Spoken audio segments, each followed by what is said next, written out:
Warahmatullahi wabarakatuh.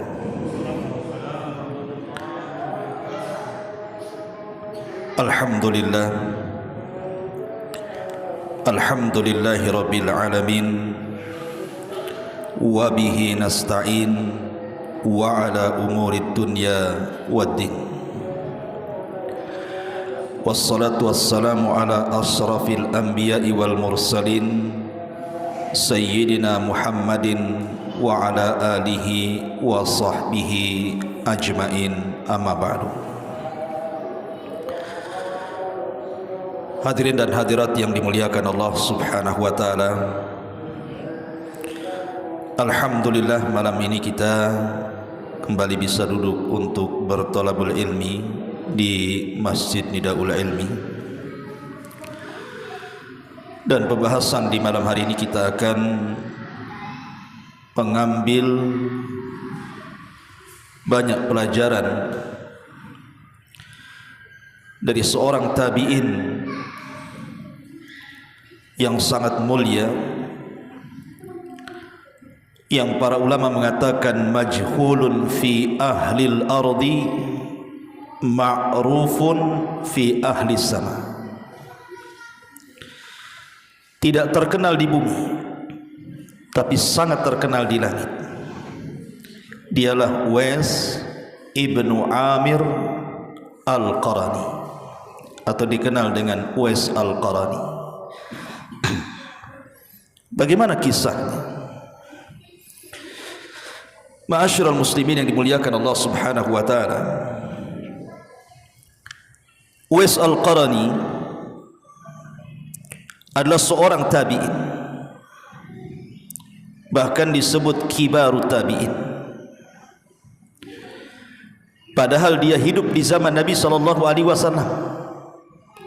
Harusnya orang yang hidup di zaman Rasul berjumpa dengan Rasul, tapi tidak dengan Uwais al-Qarani.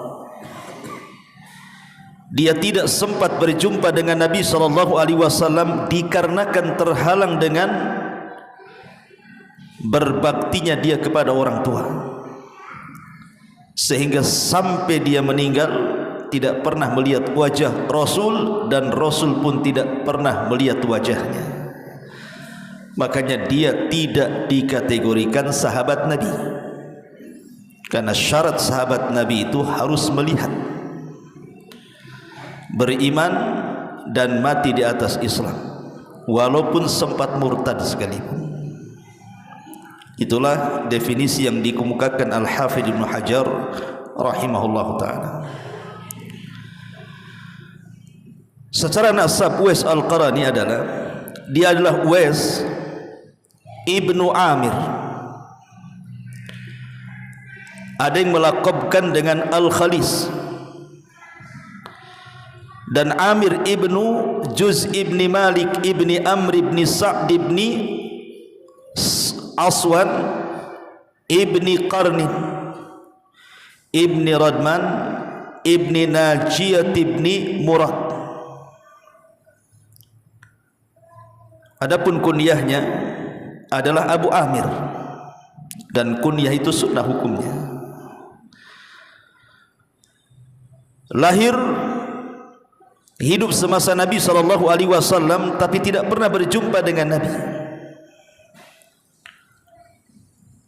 Dan dia kelak akan meninggal dalam peperangan ketika Ali radhiyallahu an berselisih paham dengan Muawiyah, kemudian terjadi perang Siffin. Lah Uwais ibn Amir al-Qarani ini termasuk tentara dari kubu Ali radhiyallahu an, dan meninggal di perang Siffin. Ma'asyiral muslimin yang dimuliakan Allah azza wa jalla, kalau kita melihat keutamaan seseorang, tentu kita harus komentar, mencari komentar orang lain yang berkomentar tentang dia. Al-Imam Adz-Dzahabi rahimahullahu ta'ala dalam kitabnya Siyar A'lamin Nubala, ketika beliau memuji Uwais ibn Amir al-Qarani ini, beliau mengatakan huwal qudwatu az-zahidu sayyidut tabi'in fi zamanihi, kana min awliya'illahil muttaqin wa min ibadihil mukhlasin. Uwais adalah orang yang layak dicontoh karena sebagai qudwah, dan dia orang yang paling zuhud, pemimpin para tabi'in di zamannya, dan termasuk wali-wali Allah yang bertakwa, dan termasuk hamba-hamba Allah yang ikhlas. Cukuplah pujian Imam Zahabi rahimahullahu ta'ala menunjukkan siapa sebenarnya Uwais ibnu Amir al-Qarani ini. Bahkan dikatakan oleh Abu Nu'aim rahimahullahu ta'ala,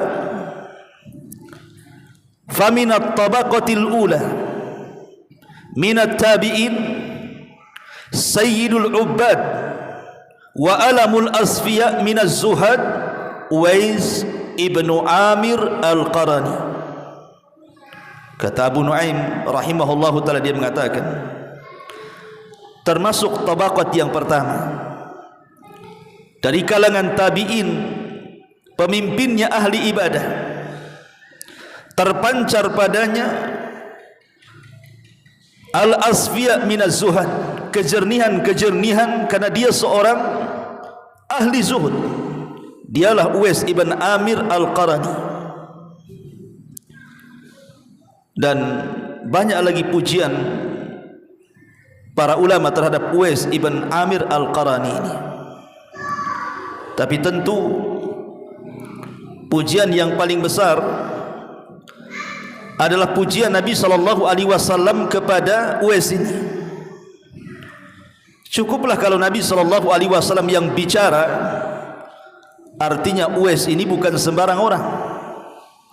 Padahal Nabi SAW tidak pernah berjumpa dengan Uwais, dan Uwais pun tidak pernah berjumpa dengan Nabi. Tapi lihat bagaimana Nabi SAW mengatakan, ya'ti alaikum Uwais ibnu Amir ma'amdadi ahli Yaman min muradin thumma min qaranin kana bihi barasun fabara'a minhu illa mawdi'a dirhamin lahu walidatun huwa biha barrun law aqsama 'ala Allah la abarra fa in istata'ta an yastaghfira laka faf'al. Kata Nabi SAW, akan datang kepada kalian seseorang bernama Uwais ibn Amir al-Qarani.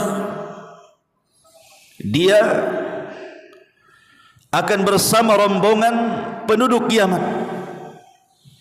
Ia berasal dari Murad, kemudian dari Qaran.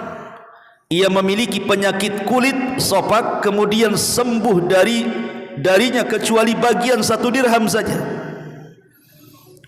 Ia punya seorang ibu yang sangat berbakti kepadanya. Seandainya ia bersumpah pada Allah, maka akan diperkenankan setiap permintaan dan doa-doanya.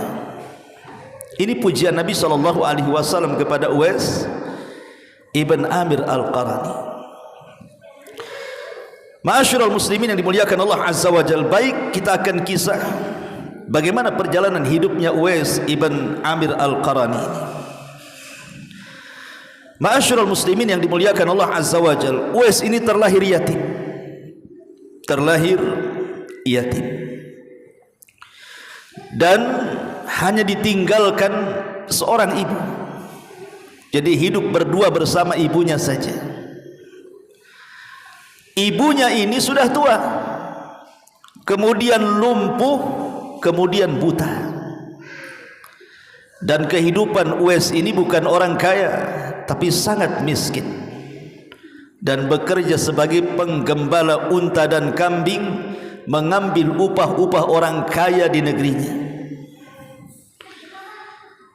Dan Uwais berusaha untuk berbakti kepada orang tuanya. Dia tidak menikah karena ingin berbuat baik kepada orang tuanya, karena tinggal satu-satunya tuh. ibunya tuh. Makanya semua keperluan ibunya oleh Uwais ibn Qaran ini betul-betul dilaksanakan. Apa yang dimau ibunya dilaksanakan, kecuali satu. Uwais belum bisa mengabulkan keinginan orang tuanya kecuali setelah lelah letih dia berusaha untuk mengabulkannya. Apa keinginan orang tuanya? Dia ingin haji, ingin melihat Ka'bah, ingin menyempurnakan rukun Islam. Ini yang setiap malam Uwais berdoa kepada Allah. Macam mana dia harus mengabulkan keinginan orang tuanya? Dia orang miskin, tidak punya kendaraan. Kemudian ibunya sudah tua, tidak sanggup berjalan, lumpuh lagi, buta. Macam mana caranya? Zaman dulu nggak ada travel, sekarang enak kan begitu. Haji bisa disingkat, haji plus, haji furoda, macam-macam haji sekarang ini. Lumpuh ada kursi roda. Zaman dulu macam mana caranya? Akhirnya Uwais ibn Amir ini terus berdoa kepada Allah Azza wa Jalla. Akhirnya Allah Subhanahu wa ta'ala carikan jalan keluar. Wa man yatawakkal 'ala Allah fa huwa hasbuh. Ketika seluruh perkara ditambatkan kepada Allah Subhanahu wa ta'ala, pasti Allah Subhanahu wa ta'ala yang akan menjadi sutradaranya. Allah tahu bagaimana akan dibuat kepada Uwais ibn Amir al-Qarani ini. Satu hari Uwais membeli anak lembu. Anak lembu ini dibuatkan kandang di atas bukit. Setiap hari Uwais ibn Qaran ini membawa anak lembu itu. Kalau hendak memberi makan, diambillah anak lembu itu, dipikul dari atas bukit ke bawah, dikasih makan. Habis itu setelah makan, dipikul lagi, diletakkan pula di kandangnya di atas. Mungkin antum terpikir nanti kalau lembunya sudah besar, Uwais dan ibunya naik lembu gitu ya. Mana bisa padang pasir naik lembu? Padang pasir itu tidak bisa ditempuh lembu. Kendaraan satu-satunya yang bisa menembus padang pasir itu hanya unta. Kuda saja tidak bisa, apalagi lembu pula yang jalannya kayak semut gitu kan. Kapan sampainya? Ya. Bukan itu keinginan Uwais. Bukan berarti membesarkan lembu itu untuk ditunggangi supaya dia bisa naik haji. Bukan. Tapi Uwais ini sedang latihan fisik. Jadi dia sengaja menggendong anak lembu itu. Kalau dia ngasih makan, diambil anak lembu dari atas, dibawa ke bawah, dikasih makan, diangkat lagi oleh punggungnya sampai ke atas. Setiap hari seperti itu. Lembu ini binatang hidup. Setiap hari bebannya akan bertambah, sehingga tidak terasa bulan pertama, bulan kedua, bulan ketiga, sampailah datang musim haji bulan ke-8. Jadi kerjaan Uwais hanya mangkul lembu itu dari atas bukit ke bawah, dari bawah ke bukit lagi selama 8 bulan tuh. Sampai lembu itu menjadi 100 kg beratnya tuh. Tangguh bantu mikul lembu 100 kg juga kan. Tapi itulah Uwais ibn Qaran. Dia sedang latihan fisik. Maksudnya apa? Untuk menggendong ibunya dari Yaman ke Mekah. Karena sudah latihan dia. Ya. Ketika betul-betul azam itu sudah sampai dia kemukakan ibunya dan mengatakan, "Bu, kita akan haji." Maka ibunya dengan senang. Akhirnya kemudian Uwais ibn Amir al-Qarani ini betul-betul menyediakan tempat, ya semacam keranjang lah kan begitu. Kemudian ibunya diletakkan di keranjang itu, kemudian dipikul oleh Uwais itu. Kemudian berjalan dari negeri Yaman ke Mekah. Anda bisa bayangkan memikul orang tua. Saya saja pernah naik bus itu 2 kali ganti mobil tuh. Saya dari Son'a ke Mekah waktu umroh itu, pertama datang ke Yaman itu 1 hari 1 malam itu, baru sampai di Mekah. Dengan perjalanan kadang enak jalannya, kadang enggak, kadang beliku-liku, kadang ke padang pasir. Wah, sudah capek semua badan tuh. Ini jalan kaki. Dan di zaman itu belum ada jalan kayak sekarang kan gitu. Sudah ada aspal, sudah ada macam-macam, namanya padang pasir. Kalau butuh makan ya sulit dicari, kalau butuh minum sulit dicari, kalau ada orang jahat macam mana pula kan begitu. Tetapi keinginan kuat Uwais ini betul-betul ingin mengabulkan keinginan orang tuanya. Dia tembus padang pasir ikhwan sampai ke Makkah. Ada memang orang tua yang digendong anak itu, tapi dari tempat tidur ke kamar mandi saja. Kan itu ya. Hanya untuk buang hajat karena dia lumpuh tidak bisa. Habis itu dari kamar mandi digotong lagi ke kamar tidur tuh. Berapa jaraknya tuh? Ini dari Yaman ke Mekah ini enggak main-main jalannya ini. Tapi begitulah anak saleh. Ketika kemudian keduanya sampai di Mekah, kemudian mulai keduanya tawaf di sekitar Ka'bah. Selesai tawaf, maka kedua insan ini dengan bahagianya bisa menatap Ka'bah. Dan dua-duanya menangis.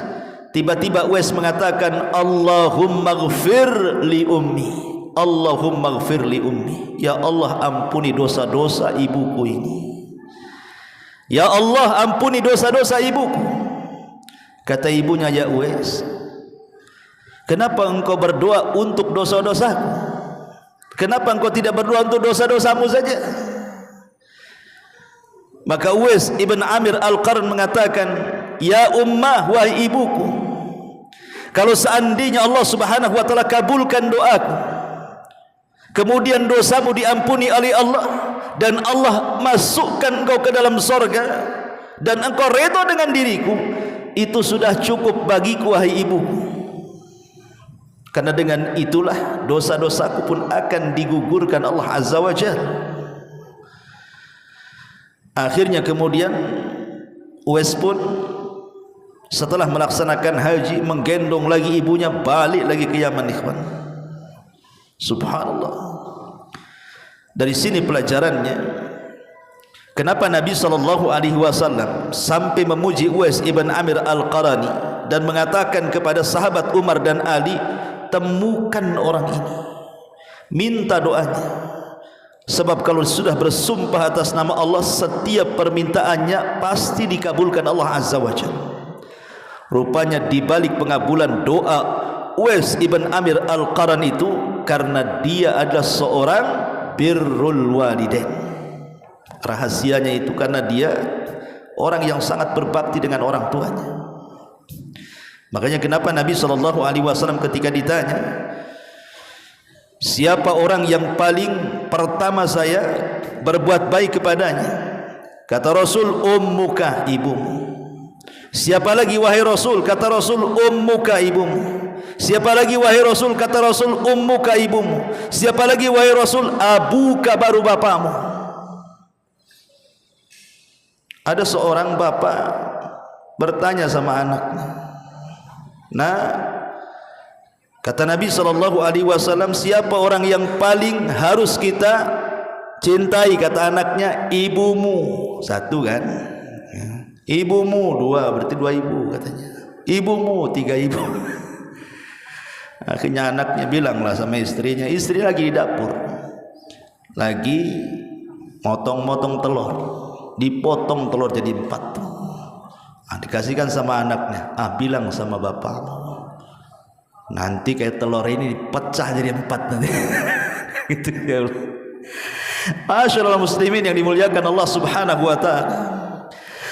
Di sini bagaimana Uwais ibn Amir Al-Qarani ini mengajarkan kepada kita birrul walidain. Makanya ketika dia hijrah ke Syam, kemudian terlibat dalam jihad bersama kaum muslimin dan menjadi terkenal gara-gara dia berjumpa dengan Umar dan Umar meminta doanya. Banyak orang-orang yang ingin seperti Uwais ibn Amir Al-Qarani, berbakti dengan orang tuanya. Padahal kurang-kurang apa coba ayat-ayat Al-Quran menjelaskan tentang keutamaan birrul walidain, hadis-hadis Rasul menjelaskan tentang fadilah dan keutamaan birrul walidain. Tapi mereka ingin mencontoh itu dari Uwais ibn Amir Al-Qarani. Luar biasa. Makanya wajar kata Imam Zahabi dikatakan Al-Qudwah, menjadi percontohan orang yang sangat berbakti dengan kedua orang tuanya. Cukup sampai di situ? Tidak. Uwais Al-Qarani ini, walaupun dia pekerjaannya ala kadarnya, dia seorang penggembala kambing orang dan unta-unta orang. Artinya dia hanya mengambil upah saja kan, sama dengan Nabi SAW. Ketika dia menjadi penggembala kambing itu alal qararit, artinya hanya mengambil beberapa kirat saja, upah kecil, hanya bisa untuk memberi makan kebutuhan dia dan keluarganya dan ibunya saja. Tapi kalau seandainya ada rizki lebih, boleh jadi yang punya unta, yang punya kambing itu ngasih lebihlah rizki kepada Uwais ini. Maka Uwais ini terkadang memberi kelebihan rizki itu kepada tetangga-tetangga yang senasib dengan dia. Bayangkan dia sudah miskin, tapi dia ingin membantu orang miskin. Ini yang luar biasa. Ada di zaman sekarang sudah kaya, tapi tidak mau membantu orang miskin, kan itu. Ini Uwais ini orang miskin, tapi kalau ada kelebihan harta, dia berusaha untuk membagi-bagikan. Sampai-sampai Uwais ini berdoa kepada Allah Subhanahu wa taala. Jadi kalau dia tidak sanggup atau tidak ada rizki lah gitu ya untuk memberi makan tetangga-tetangganya, apa kata dia? Sebagaimana disebutkan oleh Sufyan Ats-Tsauri rahimahullahu taala, Uwais ini apabila terduduk gitu ya, temenung, tidak ada rizki yang bisa disedekahkan, maka dia akan menengadahkan tangannya ke langit dan mengatakan, Allahumma inni a'tadiru ilaika min kulli kabidin ja'iatin wa jasadin 'arin laisa li illa ma 'ala dhahri fi wa fi batni. Apa kata Uwais? Ya Allah, aku minta uzur kepadamu dari setiap hati yang kelaparan, aku tidak bisa membantu mereka. Atau setiap jasad yang boleh jadi tidak punya pakaian, aku tidak bisa memberikan pakaian kepada mereka. Sementara tidak ada pakaian kecuali yang melekat pada badanku, dan tidak ada makanan kecuali yang ada pada perutku saja. Lihat, orang miskin ingin membantu orang miskin. Makanya kenapa ketika Allah bicara tentang siapa para pendusta agama itu, ara'aita alladhi yukadzibu biddin fadzalika alladhi yadu'ul yatim wa la yahuddu ala ta'amil miskin, dan tidak menganjurkan orang untuk membantu fakir miskin. Itulah para pendusta agama. Ma'asyiral muslimin yang dimuliakan Allah Azza wa Jalla, siang hari Uwais adalah pekerja keras karena harus menghidupi keluarganya dan membantu tetangga-tetangganya. Tapi kalau di malam hari, Uwais adalah ubad, ahli ibadah. Uwais adalah ahli ibadah. Sampai-sampai dijelaskan di antara kalimat-kalimat yang bagus atau nasihat-nasihat yang bagus dari Uwais ibn Qaran ini, dari Asbagh ibn Zaid, dia mengatakan, kana Uwais al-Qarani idza amsa yaqul hadhihi lailatur ruku'i fayarkau hatta yusbiha, wa kana yaqul idza amsa hadhihi lailatus sujudi fayasjudu hatta yusbiha. Kata Asbagh ibn Zaid, dia mengatakan, Uwais ini kalau datang di waktu sore menjelang malam, maka dia mengatakan inilah malam harusnya orang itu ruku, maka dia pun ruku sampai subuh. Atau dia mengatakan ini malam untuk sujud, maka dia pun sujud sampai subuh. Jadi Uwais ibn Amir ini ahli ibadah. Sudah dia siangnya memang pekerja keras, dia harus menghidupi keluarganya dan membantu tetangganya. Di malam hari pula dia seorang ahli ibadah. dan dia seorang yang bakaan, selalu menangis kepada Allah Azza wa Jalla. Apalagi teringat wajah Nabi SAW yang belum pernah ditengoknya. Karena apabila ada orang-orang Yaman yang datang ke Madinah, kemudian mereka bisa menatap wajah Rasul, bisa memandang Rasul, bisa mendengar ucapan Rasul, bisa mendengar ceramah-ceramah dan wajangan Rasul, kemudian pulang ke Yaman, ceritalah kepada Uwais ibn Amir Al-Qarani. Jadi akhirnya terbayang ketika kawan-kawannya bercerita, mereka melihat Rasul seperti ini, seperti itu. Kepengenlah dia berjumpa dengan Nabi SAW. Setiap malam dia bayangkan Nabi SAW, kapan saya berjumpa dengan dia, kapan saya berjumpa dengan dia. Uwais ibn Amir Al-Qarani ini kecintaan kepada Rasul luar biasa, sampai-sampai apabila dia mendengar Nabi SAW perang Uhud tahun ketiga Hijriah kan, dia kan tidak ikut terlibat perang karena memang dari di Yaman kan, tidak berjumpa dengan Nabi, tapi dia mendengar ada perang Uhud. Dan di perang Uhud itu Nabi SAW kan pecah gigi gerhamnya, sampai Nabi SAW melaknat orang yang memecahkannya dalam kunut subuh, dalam kunut nazilahnya. Maka Uwais ini seolah-olah ingin merasakan apa yang dirasakan Nabi SAW. Diambilnya batu, dipukulkan pula ke giginya biar pecah, sama seperti Nabi SAW merasakan sakit saat pecah giginya. Coba bayangkan. Tapi jangan ditiru ya, ini kan ijtihad dia. Jangan pula istri ketabrak motor pengen juga ketabrak biar merasakan macam mana lah istri ketabrak. Tuh bodoh lah itu namanya.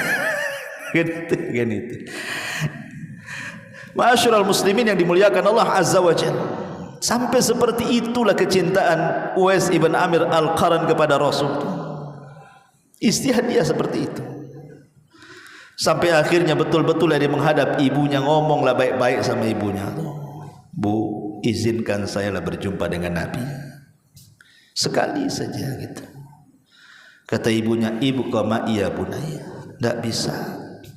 Kau harus tinggal di sini rawat aku.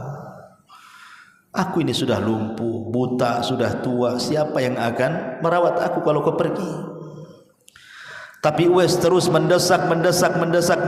Akhirnya ibunya mengizinkan, tapi dengan satu syarat. Kau boleh datang ke Madinah, jangan menuju lain tempat, langsung menuju rumah Nabi. Selepas kau berjumpa Nabi, memandang wajah Nabi, kau pulang lagi ke Yaman. Ma'asyiral muslimin yang dimuliakan Allah Azza wa Jalla. Akhirnya Uwais pun mempersiapkan segalanya, karena sudah dapat izin tuh dari orang tuanya tuh. Dia bekerja dengan keras, kemudian dititipkan orang tuanya kepada tetangga-tetangganya, kemudian dia siapkan perbekalannya. Berangkatlah Uwais ibn Amir Al-Qarani ini ingin berjumpa dengan Nabi. Sesampainya di kota Madinah, bertanya di mana rumah Nabi, dan langsung berjumpa dengan rumah Nabi. Karena kerinduannya kepada Nabi SAW, digedornya dengan keras tuh pintu rumah Nabi itu. Tiba-tiba ada yang membuka. Masalahnya yang keluar bukan Nabi, tapi salah satu daripada istri Nabi SAW.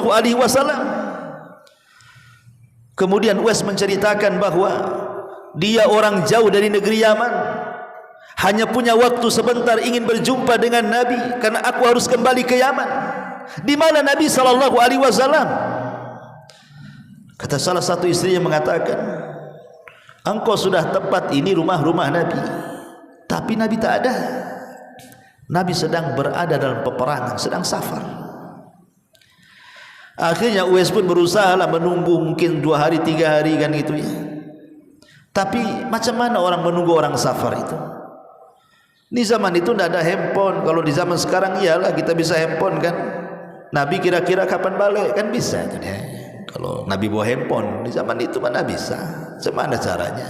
Kata Nabi ya OTW kan itu kan bisa ditunggu, ya kan?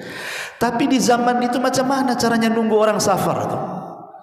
Bisa seminggu, bisa sebulan, bisa 2 bulan, bisa 3 bulan. Namanya orang perang. Sementara Uwais itu terganjal dengan apa? Dengan amanah ibunya. Dia harus cepat balik. Akhirnya kemudian Uwais pun walaupun kecewa berat sekalipun, akhirnya dia pun kemudian pulang, tidak berjumpa dengan Nabi SAW. Karena dia kan punya ibu masalahnya. Itulah yang menjadikan dia tidak bisa lagi datang ke Madinah sampai wafatnya Nabi SAW. Dia harus membantu ibunya. Makanya kenapa kemudian setelah Rasul pulang dari safar, kemudian salah satu istrinya menceritakan bahwa ada anak muda namanya Uwais dari Yaman. Dia ingin berjumpa dengan engkau wahai Rasul, tapi terhalang oleh ibunya, dia harus cepat balik. Maka Nabi SAW kemudian mengatakan, disinilah Rasul bersabda kepada para sahabat tentang siapa Uwais ibn Amir Al-Qarani. Ada seorang laki-laki yang bernama Uwais Al-Qarani. Dia dari Murad, kemudian dari Qaran. Dulu dia punya penyakit safak. Setelah haji dan menghajikan ibunya, sembuh tuh penyakitnya, kecuali 1 dirham yang ada di telapak tangannya. Jadi sofaknya tinggal 1 dirham aja di sini. Sengaja tidak dihilangkan. Bahkan ada riwayat itu Uwais sendiri yang minta jangan dihilangkan semuanya. Ya, kalau bisa itu Uwais ibn Amir ini walaupun disembuhkan penyakit sofaknya, dia minta kepada Allah Azza wa Jalla, kalau bisa disisakanlah supaya mengenang akan nikmat Allah Subhanahu wa taala. Bersyukur kalau dulu dia pernah sakit kemudian sembuh, diingatkan terus dengan sofaknya itu.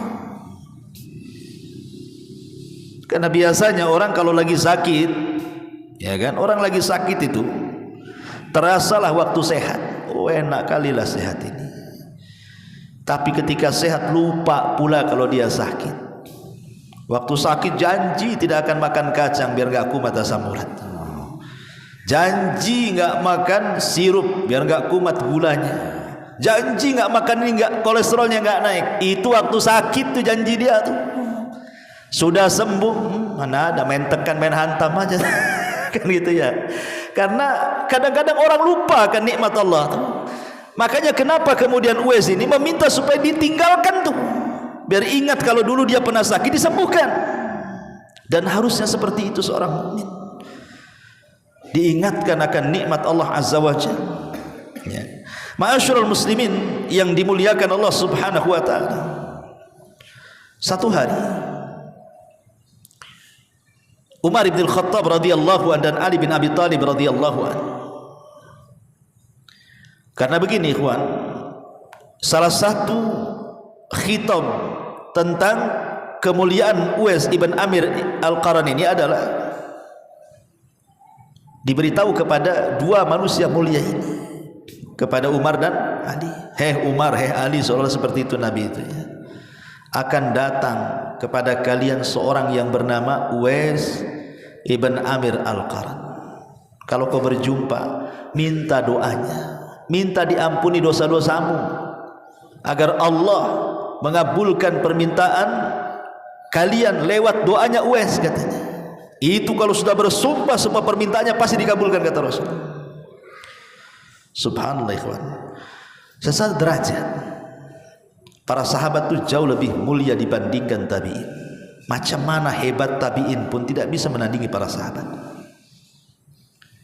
Walaupun mereka memiliki gunung sebesar emas sekalipun, tidak bisa mencapai 1 mud, bahkan separuhnya pun tidak kalau dibandingkan dengan para sahabat, kata Nabi.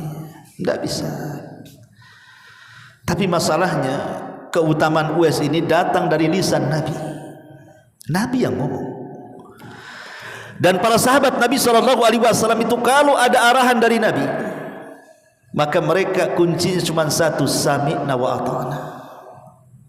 Dengar, taat. Itulah para sahabat. Makanya kemudian di masa Amirul Mukminin radhiyallahu an, setiap ada rombongan dari Yaman selalu dicegat, Selalu dicegah tuh. Kalau ada rombongan dari Yaman saja mau haji, maka Umar radhiyallahu an kemudian akan mencegat kafilah-kafilah dari Yaman yang haji itu dan mengatakan, afikum Uwais, afikum Uwais. Ada Uwais enggak di situ? Enggak ada, wahai Umar. Kecewa Umar. Tahun itu enggak ada Uwais. Datang musim haji berikutnya, nanya lagi, afikum Uwais. Ada enggak Uwais di situ? Enggak ada. Datang lagi haji berikutnya, itu aja yang ditanyakan Umar bin Khattab radhiyallahu anhu. Karena memang pesannya Rasul seperti itu. Jadi kegigihan Umar itu macam mana caranya harus ketemu dengan Uwais ini. Akhirnya satu hari, betul-betul kemudian ada kafilah datang dari Yaman. Kemudian dihadang oleh Umar bin Khattab radhiyallahu an dan mengatakan, afikum Uwais ibnu Amir. Mereka mengatakan, ya ada, dan dia masuk dalam rombongan kami. Kemudian Umar mengatakan, yang Uwais, yang saya maksudkan dengan Uwais itu ibnu Amir, putranya Amir. Maka orang-orang mengatakan, ya dia putranya Amir. Dia dari Murad, iya dia dari Murad. Wah senang dia. Dia dari Qaran, iya dari Qaran. Makin senang Umar. Ini benar nih. Sekarang di mana dia? Kemudian Umar radhiyallahu an sampai mengatakan, dulu orangnya punya penyakit sopak, kemudian disembuhkan, tinggal 1 dirham. Iya itu orangnya katanya. Tapi dia tidak bersama rombongan kami, karena dia kehabisan bekal. Di tengah jalan dia mencari tuan penggembala kambing, kemudian dia menggembala kambingnya untuk mendapatkan upah biar bisa melanjutkan hajinya katanya. Di mana itu katanya? Kemudian ditunjukkan tempatnya. Maka Umar dan Ali radhiyallahu an pun mencari Uwais. Setelah ketemu, dia sedang sholat. Ya. Kemudian diperhatikanlah ciri-ciri Uwais ibn Amir al-Qarani ini ketika salat. Kata Ali radhiyallahu anhu, nampaknya memang itu orangnya. Kita dekati. Selesai salat, maka Umar bertanya, siapa namamu wahai tuan? Maka Uwais mengatakan, ana Abdullah, saya Abdullah, hamba Allah. Kata Umar, kami juga hamba Allah. Ya. Saya ingin nama yang orang tuamu memberikan kepadamu. Jujur siapa namamu? Barulah dia mengatakan, ana Uwais, saya Uwais.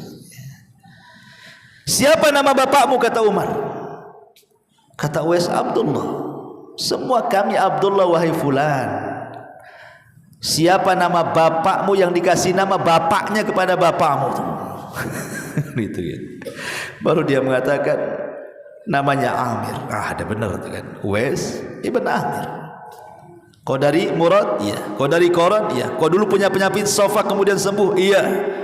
Sumringahlah Umar bin Khattab radhiyallahu. Ini tuh orangnya. Bertahun-tahun dicari-cari, ketemu pula sekarang di depan mata. Maka Umar radhiyallahu an kemudian mengatakan, fastaghfirli ya Uwais, mintakan ampun kepada Allah untukku wahai Uwais. Fastaghfirli, mintakan ampun kepada Allah untukku wahai Uwais, kata Umar.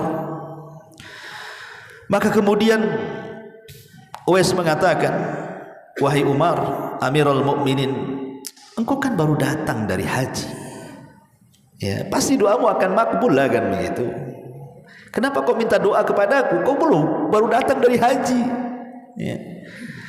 Maka kata Umar bin Khattab radhiyallahu anhu, ya, memang aku baru datang dari haji, tetapi doamu sangat mustajab karena Nabi yang mengatakan.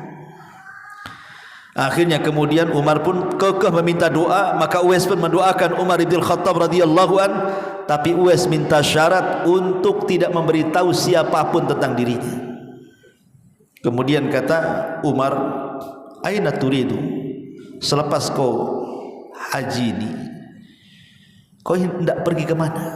Ditanya tujuan hidupnya. Kata Uwais, dia mengatakan, aku ingin ke Kufah, ke Syam. Aku ingin berjihad di sana. Kata Umar radhiyallahu anhu mengatakan, bagaimana kalau seandainya aku akan berikan kau rekomendasi surat, kau sampaikan surat ini ke pemimpin Kufah di sana, biar segala sesuatu hajatmu dipenuhi oleh orang-orang itu. Tetapi Uwais mengatakan, qala akunu fi abratin nas ahabbu ilayya, ya Amirul Mukminin, aku lebih suka menjadi orang miskin dibandingkan orang kaya. Tidak perlu, biar aku berjalan sendiri dengan ala kadarnya ini. Lihat tawadhunya Uwais bin Amir nih, ya. Lah kemudian setelah dia hidup di Syam, banyaklah orang-orang Kufah itu haji setelahnya. Setelah Uwais ada di Kufah gitu, orang-orang Kufah itu ada yang haji ke Mekah. Kemudian diceritakan sama Umar bahwa di sana lo ada Uwais, katanya. Kalau engkau datang dan menemukan dia, mintalah doanya. Kan Nabi SAW mengatakan, lau aqsama 'ala Allah la abarra. Dia itu kalau bersumpah atas nama Allah, semua permintaannya dikabulkan. Maka para pembesar-pembesar Kufah ini setelah mendapatkan informasi dari Umar bin Khattab, pulang dia ke Kufah setelah haji, dicarinya Uwais itu. Setelah ketemu, maka mereka pun kemudian meminta doa Uwais ibn Amir al-Qarani.